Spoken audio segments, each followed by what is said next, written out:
আসসালামু আলাইকুম। Tyre whole আজকে থেকে প্রায় 13,000 বছর আগে হারিয়ে যাওয়া বা বিলুপ্ত হওয়া প্রাণী আবার পৃথিবীতে ফেরত এসেছে।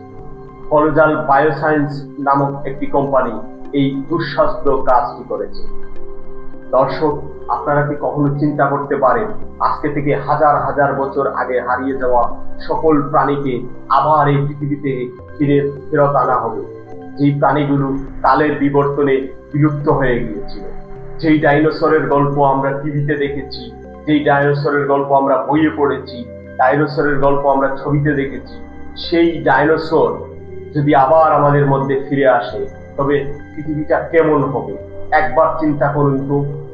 আমরা আগামীর বিশ্ব হয়তো পাবো যে আমাদের বিলুপ্ত হয়ে যাওয়া, হারিয়ে যাওয়া প্রাণী যেগুলো কয়েক হাজার বছর আগে হারিয়ে গিয়েছে বা কয়েক লক্ষ বছর আগে হারিয়ে গিয়েছি, সেগুলো আবার আমাদের মাঝে ফিরে আসবে। দর্শক, আজকের ভিডিওটি আমি তৈরি করেছি কলোজাল বায়োসায়েন্স নামক কোম্পানি যেটি এক দুঃসাধ্য কাজ করেছে।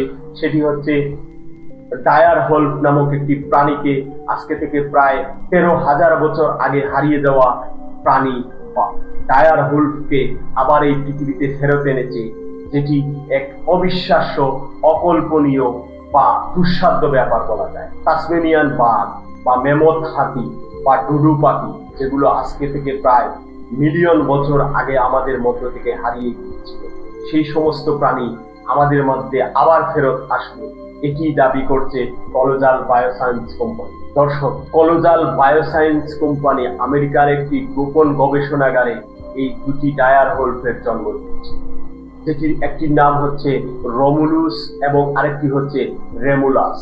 দর্শক, ভিডিওতে আপনারা যে দুটি টায়ার হোলফের বাচ্চাকে খেলা করতে দেখেছেন, তারা হয়তো নিজেরাও জানে না যে তারা এই পৃথিবীতে আবার পুনর্জন্ম হয়েছে।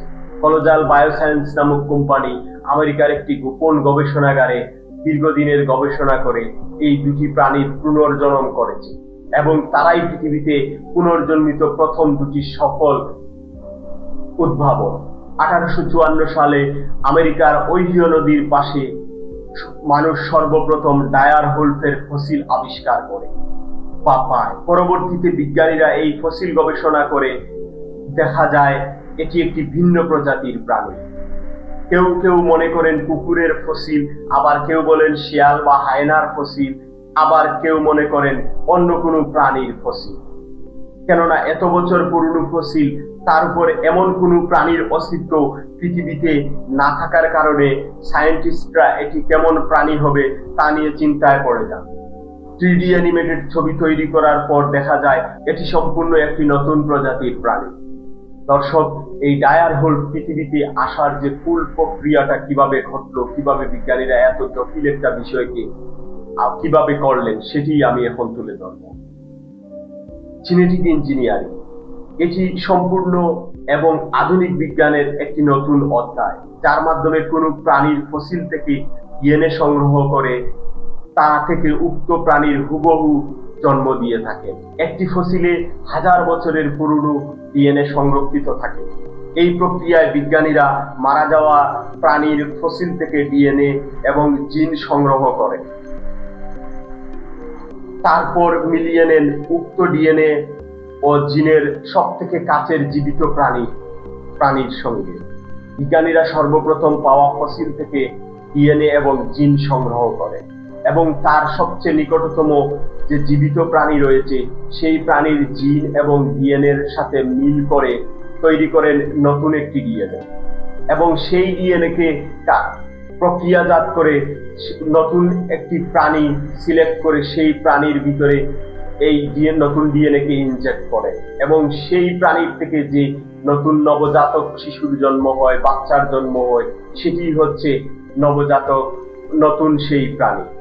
কলোজাল বায়োসায়েন্স কোম্পানি টায়ার হোলফের বেলায় ঠিক একই পদ্ধতি অনুসরণ করেছে, যার মাধ্যমে আমরা রেমুলাস এবং রোমুলাস নামক দুটি নতুন প্রাণী পেয়েছি, যেটি এই পৃথিবীতে আর তৃতীয়টি নেই এই দুটি ব্যতীত।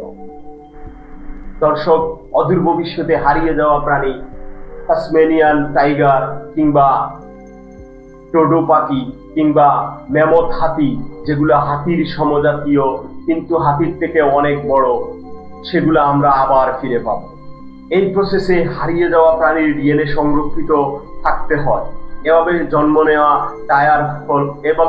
নেয় ডায়ার হলফের, যেখানে ডায়ার হলফের ফসিল থেকে সম্পূর্ণ অক্ষত ডিএনএ পাওয়া যায়। এটি সম্ভব হয়েছে, যার দরুন 13,000 বছর আগে বিলুপ্ত হওয়া প্রাণীর আবার পৃথিবীতে পুনর্জন্ম হয়েছে। দর্শক, আমরা নাটক, সিনেমা কিংবা গল্পে যে সমস্ত প্রাণীকে দেখি, অনেক প্রাণী কল্পনাতীত, যেগুলো পৃথিবীতে অতীতে ছিল, বর্তমানে নেই, এগুলা আবার আমাদের মধ্যে পুনর্জন্ম করবে, এটাই আমাদের বিশ্বাস এবং বিজ্ঞানীরা সে নিয়েই কাজ করছেন। দর্শক, আশা করি আমার ভিডিওটি আপনাদের ভালো লেগেছে।